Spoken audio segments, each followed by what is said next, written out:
Welcome to today's lesson on basic school vocabulary. In this video, we're going to learn 3 new classroom words. We'll explore each word with clear examples and finish with some helpful grammar tips to make sure you know how to use them correctly. Let's get started. Our first word is rubber. A rubber, or eraser in American English, is a tool used to remove pencil marks. It's an essential item in every classroom. I used a rubber to fix my mistake. The rubber on my pencil is almost gone. She lent me a rubber during class. The second word is ruler.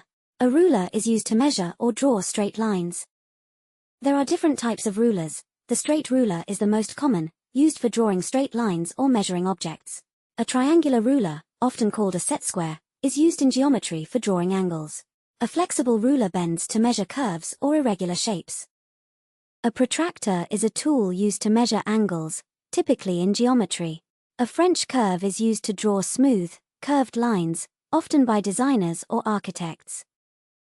Common phrases: measure with a ruler. Draw a straight line with a ruler.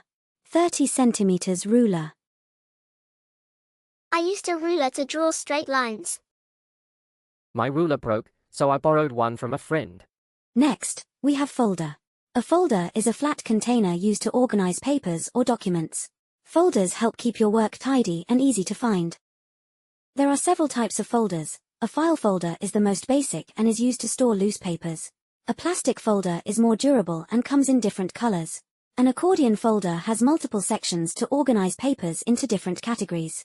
A ring binder holds punched paper with metal rings. Common phrases: organize your papers in a folder. A file folder. A plastic folder. I organized my homework in a folder. He kept his important papers in a folder for the meeting. I carry a folder to school to keep my papers. Now, let's talk about how to use these words in sentences. For rubber and ruler, we use the preposition with because they are tools. For example, I erased the mistake with a rubber, and I measured the paper with a ruler. For folder, we use in, as you place things inside it. For example, I put my papers in the folder. Thanks for watching.